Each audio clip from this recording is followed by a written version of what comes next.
ನಮಸ್ಕಾರ, ಎಲ್ಲರಿಗೂ ಕನ್ನಡತಿ ಅಡುಗೆ ಚಾನಲ್ಗೆ ಸ್ವಾಗತ. ಮೆಂತ್ಯ ಸೊಪ್ಪಿನಿಂದ ನೀವು ಪರಾಠ, ಪಲ್ಯ, ಸಾಂಬಾರು ಏನೇನೋ ಮಾಡ್ಕೊಂಡಿರ್ತೀರಿ. ನಾನೊಂದು ಹೊಸ ಬ್ರೇಕ್ಫಾಸ್ಟ್ ರೆಸಿಪಿಯನ್ನು ಮಾಡಿ ತೋರಿಸ್ತಾ ಇದ್ದೀನಿ. ಈಸಿನೂ ಟೇಸ್ಟಿನೂ. ಮತ್ತು ಈ ರೀತಿ ಮಾಡಿ ಮಕ್ಕಳಿಗೆ ಲಂಚ್ ಬಾಕ್ಸಲ್ಲಿ ಕೂಡ ಹಾಕಿ ಕೊಡ್ಬೋದು. ನನ್ನ ರೀತಿಯಲ್ಲೊಮ್ಮೆ ಖಂಡಿತ ಟ್ರೈ ಮಾಡಿ. ಇಲ್ಲಿ ನಾನು ದೊಡ್ಡ ಬಟ್ಲೆ 1 ಬಟ್ಲಾಗಷ್ಟು ಸ್ವಚ್ಛ ಮಾಡಿ ಇಟ್ಕೊಂಡಿರುವಂಥ ಚಿನುಮುರಿಯನ್ನು ತೊಗೊಂಡಿನಿ. ನಮ್ಮ ಉತ್ತರ ಕರ್ನಾಟಕದ ಕಡೆ ಇದನ್ನೇನಂತೀವಿ, ನಾವು ಗೊಳ ಚಿನುಮುರಿ ಅಂತಲೇ ಕರಿತೀವಿ. ಇನ್ನೊಂದು ಬೆಳಗಾವಿ ಚಿನುಮುರಿನೂ ಬರ್ತದೆ. ನಿಮ್ಮ ಕಡೆ ಯಾವ ಚಿನುಮುರಿ ಇದಾವಲ್ರಿ ಅದನ್ನು ನನಗೆ ತೊಗೊರಿದ್ದೀನಿ. ಇದನ್ನು ಕೆಲವರು ಮಂಡಕ್ಕಿ ಅಂತಲೂ ಕರೀತಾರೆ. ಈ ಚಿರುಮುರಿಯನ್ನು ಏನು ಮಾಡ್ತೀನಿ ರೀ, ಇದಕ್ಕೆ ನೀರು ಹಾಕೋತೀನಿ ರೀ. ನೋಡಿ, ಆ ನೀರನ್ನು ಮಿಕ್ಸ್ ಮಾಡಿ ಆ ಚಿರುಮುರಿ ಸ್ವಲ್ಪ ಮೆತ್ತಗಾಗಬೇಕು ರೀ. ಅದಕ್ಕನ್ನೇ ಆ ನೀರಿನಲ್ಲಿ ಹಾಕಿಬಿಟ್ಟಿದ್ದೀನಿ. ಒಂದು 5 ನಿಮಿಷ ನೆನೆ ಇಡ್ತೀನಿ ರೀ. ನೋಡಿ, 5 ನಿಮಿಷ ಆದಮೇಲೆ ಏನಾಗ್ತದೆ ರೀ, ಸಾಫ್ಟ್ ಆಗಿರ್ತಾವೆ ನೋಡಿರಿ. ಇವು ಗೊಳ ಚಿರುಮುರಿ ಅಂತಲೂ ಬೆಳಗಾವಿ ಚಿರುಮುರಿಗಿಂತ ಬೇಗನೆ ಸಾಫ್ಟ್ ಆಗ್ತವೆ. ನೋಡಿರಿ, ಈಗ ಇದನ್ನು ಬೇರೆ ಪಾತ್ರೆಗೆ ಈ ರೀತಿ ನೀರನ್ನು ಹಿಂಡಿಬಿಟ್ಟು ತೊಗೋತೀನಿ ರೀ. ಮನೆಯಲ್ಲಿರುವ ಸಾಮಗ್ರಿಗಳನ್ನ ಬಳಸಿನೇ ತುಂಬ ಟೇಸ್ಟಿಯಾಗಿ ಮಾಡ್ತಾಯಿದ್ದೀನಿ ನೋಡಿ. ಅದಕ್ಕೆ ನಾನು ಒಂದು ದೊಡ್ಡ ಬಟ್ಲೆ 1 ಬಟ್ಲ ಅಂದ್ರೆ ಒಂದು 2 ಬಟ್ಲಾಗಷ್ಟು ಚಿರುಮುರಿಯನ್ನು ತೊಗೊಂಡಿದ್ದೇನೆ ನೋಡಿ. ಈಗ ಇದನ್ನು ಕತಕ ಸೈಡಿಗೆ ಇಡ್ತೀನಿ ರೀ. ಈಗ ಇದನ್ನು ಈ ಪಾತ್ರೆಗೆ ಹಾಕೋತೀನಿ ರೀ. ಅದೇ ಪಾತ್ರೆಗೆ ನೀರನ್ನು ತಗೊಂಡಿದ್ದೀನಿ ನೋಡಿ. ಅದು 2 ಬಟ್ಲು ಚುರುಮುರಿ ಹಾಕೊಂಡ್ರೆ ಅವಾಗ ನೆನೆದು ಬಿಟ್ಟು ಏನಾಗ್ತೈತಿ 1 ಬಟ್ಲಾಗಷ್ಟು ಆಗ್ತದೆ ರೀ ಅದು ನೋಡಿ. ಇದಕ್ಕೆ ನಾನಿಲ್ಲಿ 1 ಬಟ್ಲಾಗಷ್ಟು ಎಳೆ ಮೆಂತ್ಯ ಸೊಪ್ಪನ್ನು ತೊಳೆದ್ಬಿಟ್ಟು ಸಣ್ಣದಾಗಿ ಕಟ್ ಮಾಡಿ ಹಾಕ್ತಾಯಿದ್ದೀನಿ ರೀ. ನೀವು ಮೆಂತ್ಯ ಸೊಪ್ಪಿನ ಬದಲು ಇಲ್ಲಿ ಏನು ಮಾಡ್ಬೋದು, ಪಾಲಕ್ ಸೊಪ್ಪನ್ನಾದ್ರೂ ಹಾಕ್ಬೋದು. ಇಲ್ಲ ಮೆಂತ್ಯ ಸೊಪ್ಪಿನ ಕ್ವಾಂಟಿಟಿ ನೀವು ಇನ್ನೂ ಸ್ವಲ್ಪ ಜಾಸ್ತಿನ ಹಾಕ್ತೀನಿ ಅಂದ್ರೆ ನಡೀತದೆ, ಅದನ್ನೂ ಹಾಕ್ಬೋದು, ನಡೀತದೆ. ಒಂದು ಸ್ವಲ್ಪ ಕೊತ್ತಂಬರಿ ಸೊಪ್ಪು, 1 ಈರುಳ್ಳಿಯನ್ನು ಉದ್ದುದ್ದಾಗಿ ತೆಳುವಾಗಿ ಕಟ್ ಮಾಡಿ ಹಾಕ್ತಾಯಿದ್ದೀನಿ ರೀ. ನೀವು ಸಣ್ಣದಾಗಿ ಕಟ್ ಮಾಡಿನೂ ಹಾಕಿದ್ರೆ ನಡೀತದೆ ನೋಡಿ. ಇಲ್ಲಿ ನಾನು 2 ಮೆಣಸಿನ್ಕಾಯಿ, ಸ್ವಲ್ಪ ಹಸಿ ಶುಂಠಿ, ಒಂದು 5 ಬೆಳ್ಳುಳ್ಳಿ ಹೆಸರನ್ನ ಈ ರೀತಿ ಪೇಸ್ಟ್ ಮಾಡಿ ಹಾಕತ್ತೀನಿ. ಖಾರ ನೀವು ನೋಡ್ಕೊಂಡು ಹಾಕೋರಿ. ಇಲ್ಲ ಹಸಿ ಮೆಣಸಿನ್ಕಾಯಿ ತುಂಬ ಖಾರ ಅನ್ನಿಸ್ತದಂದ್ರೆ 1 ಮೆಣಸಿನ್ಕಾಯನ್ನು ಹಾಕೋರಿ. ರುಚಿಗೆ ತಕ್ಕಷ್ಟು ಉಪ್ಪು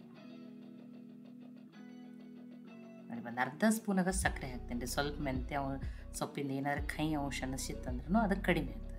ಒಂದು ಅರ್ಧ ಸ್ಪೂನಾಗಷ್ಟು ಗರಂ ಮಸಾಲ, ಇಲ್ಲ ನಮಗೆ ಸಕ್ಕರೆನೇ ಬೇಡ ಅಂದ್ರೆ ನೀವು ಸ್ಕಿಪ್ ಮಾಡಿ ನಡೀತದೆ. 1/4 ಟೀ ಸ್ಪೂನಾಗಷ್ಟು ಅರಿಶಿನ, ಮೆಣಸಿನ್ಕಾಯಿ ಹಾಕಿರೋದ್ರಿಂದ ಅರ್ಧ ಸ್ಪೂನಾಗಷ್ಟು ರೆಡ್ ಚಿಲ್ಲಿ ಪೌಡ್ರನ್ನ ಹಾಕ್ತಾಯಿದ್ದೀನಿ. ಅಂದರೂ ನೀವು ಖಾರ ನೋಡ್ಕೊಂಡು ಹಾಕೋರಿ.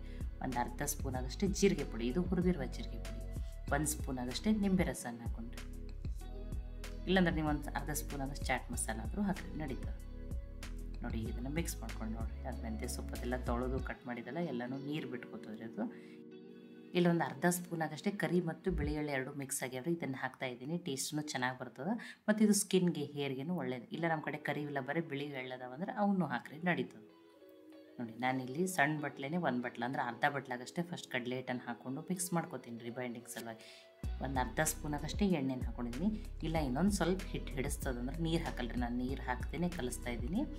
ಇಲ್ಲ ಹಿಡಿಸ್ತದ ಹಿಟ್ಟಂದ್ರೆ ಇನ್ನೊಂದು ಸ್ಪೂನಾಗಷ್ಟು ಹಾಕೋತೀನಿ ರೀ. ತುಂಬಾ ಮೆತ್ತಗೆ ಅನ್ಸಾಕತ್ತಿದ್ರಿ. ಇಲ್ಲಿ ಸೋಡಾ, ಏನೋ ಮೊಸರು ಏನನ್ನು ಬಳಸ್ತೇನೆ ಮಾಡ್ತಾಯಿದ್ದೀನಿ ರೀ ನಾನು ನೋಡಿ. ಇನ್ನೊಂದು ಸ್ಪೂನಾಗಷ್ಟೇ ಹಿಟ್ಟು ಹಿಡಿಸ್ತದೆ. ಒಮ್ಮೆಲೇ ಹಾಕಬೇಡ್ರಿ, ಹಿಟ್ಟಿನ ಕ್ವಾಂಟಿಟಿನೂ ಜಾಸ್ತಿ ಆಗಬಾರ್ದ್ರಿ, ಅದು ಅವಾಗ ಹಿಟ್ಟು ಹತ್ತದು ನೋಡಿ. ಅದಕ್ಕೆ ನೋಡ್ಕೊಂಡು ಹಿಟ್ಟು ಹಾಕೋರಿ, ನಡೀತದೆ ನೋಡಿ. ಆ ಅರ್ಧ ಬಟ್ಲ ಮೇಲೆ ನಾನಿಲ್ಲಿ 1 ಸ್ಪೂನಾಗಷ್ಟೇ ಹಿಟ್ಟನ್ನು ಹಾಕ್ಕೊಂಡಿದ್ದೀನಿ ಅಷ್ಟೇ. ಇದೇ ರೀತಿಯೇ ಇರ್ಬೇಕು ನೋಡಿರಿ. ತುಂಬ ಗಟ್ಟಿನೂ ಕಲಸಲ್ಲ. ಹಿಟ್ಟನ್ನು ಯಾವ ರೀತಿ ಇರ್ಬೇಕಂತ ಹೇಳಿ ನಾವು ತೋರಿಸ್ತೀನಿ ನೋಡಿರಿ. ತುಂಬ ಹಿಟ್ಟು ಹಾಕ್ಕೊಂಡು ಗಟ್ಟಿಯಾಗಿನೂ ಕಲಿಸ್ಕೊಬೇಡ್ರಿ ನೋಡಿ. ಇದೇ ರೀತಿಯೇ ಇರಲಿ ರೀ ಹಿಟ್ಟು ನೋಡಿ. ಈ ರೀತಿ ಇದು ಕರೆಕ್ಟಾಗಿ ರೆಡಿ ಆಗಿದೆ. ಇದನ್ನು ಹಿಟ್ಟೇನೇನು ನೆನೆಯೋಕೆ ಬಿಡೋದು ಬೇಡ್ರಿ. ಈಗ ನೋಡಿ ಹಿಟ್ಟು ಕರೆಕ್ಟಾಗಿ ರೆಡಿ ಆಗಿದೆ.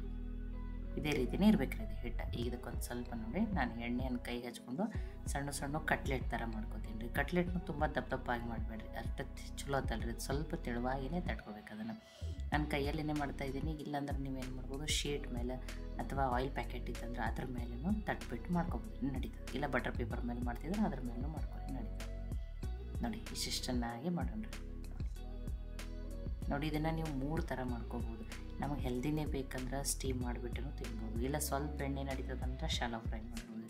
ಎಣ್ಣೆ ನಡೀತದಂದ್ರೆ ನೀವು ಡೀಪ್ ಫ್ರೈನೂ ಮಾಡ್ಕೋಬೋದು. ಇದನ್ನು ನೀವು ಏನು ಮಾಡ್ಬೋದು, ಸಾಯಂಕಾಲ ಸ್ನ್ಯಾಕ್ಸಿಗಾದರೂ ಮಾಡ್ಕೋಬೋದು, ಬೆಳಗಿನ ಬ್ರೇಕ್ಫಾಸ್ಟಿಗಾದರೂ ಮಾಡ್ಕೋಬೋದು.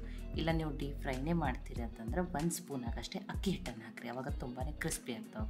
ಇಷ್ಟು ಬರೀ ಶಾಲೋ ಫ್ರೈ ಮಾಡೋಕೆ ಸ್ಟೀಮ್ ಮಾಡೋಕೆ ಮಾಡಿದಂದ್ರೆ ಆರಿದ ಮೇಲೆ ತುತ್ತು ಸಿಕ್ಕಂಗೆ ಆಗ್ತದೆ ಅದು ಅಕ್ಕಿ ಹಿಟ್ಟಿನಿಂದ. ಅದಕ್ಕೆ ನಾನು ಹಾಕಿಲ್ಲ, ಒಂದು 2 ಮಾಡಿ ತೋರಿಸಿದ್ದೀನಿ. ಒಮ್ಮೆನೂ ಎಲ್ಲನೂ ರೆಡಿ ಮಾಡ್ಕೊಂಡಿದ್ದೀನಿ ರೀ. ನಾನು ಇದನ್ನು ಏನು ಮಾಡಿದ್ದೀನಿ, ಶಾಲೋ ಫ್ರೈ ಮಾಡಿದ್ದೀನಿ ರೀ. ಕಡಿಮೆ ಎಣ್ಣೆನೇ ಬಳಸಿ ಮಾಡ್ತಾಯಿದ್ದೀನಿ. ಅದಕ್ಕಂತ ಹೇಳಿ ಆಲ್ರೆಡಿ ಪ್ಯಾನನ್ನು ಕಾಯ್ಲಿಕ್ಕೆ ಇಟ್ಟಿದ್ದೀನಿ. ಇಲ್ಲ ನೀವು ಡೀಪ್ ಫ್ರೈ ನಿಮಗೆ ಯಾವ ರೀತಿ ಇಷ್ಟನೋ ನೀವು ಆ ರೀತಿ ಮಾಡ್ಕೊಳ್ಳಿ. ನೀವು ಡೀಪ್ ಫ್ರೈ ಮಾಡ್ಕೊಂಡು ತಿನ್ನಿರಿ, ನಡೀತದೆ ನೋಡಿ. ಆಲ್ರೆಡಿ ಪ್ಯಾನನ್ನು ಕಾಯ್ದಿದ್ರೆ ಈಗ ಇವನ್ನ ಆ ಪ್ಯಾನಿಗೆ ಹಾಕ್ತೀನಿ ನೋಡಿ. ಇಲ್ಲೊಂದು 2 ಸ್ಪೂನ್ ಆಗಷ್ಟೇ, ಸಣ್ಣ ಸ್ಪೂನಿಂದನೇ 2 ಸ್ಪೂನ್ ಆಗಷ್ಟೇ ಎಣ್ಣೆಯನ್ನು ಹಾಕೋತೀನಿ ರೀ ನೋಡಿ. ಕಡಿಮೆ ಎಣ್ಣೆನೂ ಇರಬೇಕು, ಹೆಲ್ದಿನೂ ಇರಬೇಕು, ಟೇಸ್ಟಿನೂ ಇರಬೇಕು. ಅದನ್ನು ಆ ರೀತಿಯಾಗಿ ಮಾಡ್ತಾಯಿದ್ದೀನಿ ನಾವು. ಪರಾಠ ಅದು ಮಾಡ್ಕೊಂಡಿರ್ತೀವಿ ರೀ, ಪಲ್ಯ ಸಾಂಬಾರು ಏನೋ ಮಾಡ್ಕೊಂಡಿರ್ತೀವಿ. ಇದು ಟೇಸ್ಟ್ ತುಂಬಾ ಚೆನ್ನಾಗಿರ್ತದೆ. ಇಲ್ಲ ನಮಗೆ ಎಣ್ಣೆ ನಡೀತದೆ ಪರವಾಗಿಲ್ಲ ಅಂದ್ರೆ ನೀವು ಡೀಪ್ ಫ್ರೈ ಮಾಡ್ಕೊಂಡು ತಿನ್ನಿರಿ.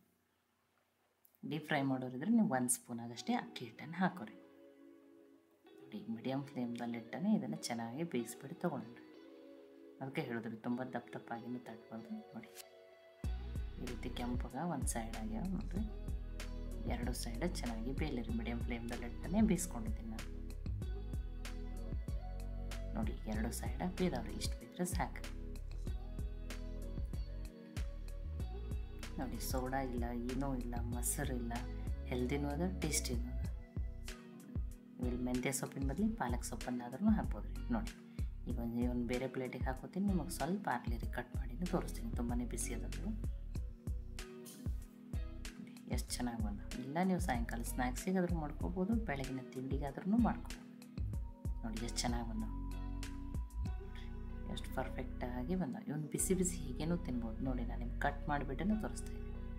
ನೋಡಿ ಎಷ್ಟು ಚೆನ್ನಾಗಿ ಬಂದ, ಎಷ್ಟು ಕಲರ್ಫುಲ್ಲಾಗಿ ಟೇಸ್ಟಿಯಾಗಿನೂ ಬಂದ. ಬಿಸಿ ಬಿಸಿ ಹೀಗೇನೂ ತಿನ್ಬೋದು, ಸಾಸ್ ಜೊತೆ ತಿನ್ಬೋದು, ಗ್ರೀನ್ ಚಟ್ನಿ ಜೊತೆ ತಿನ್ಬೋದು, ಅಥವಾ ಕಾಯಿ ಚಟ್ನಿ ಜೊತೆನೂ ತಿನ್ಬೋದು, ನಡೀತದೆ.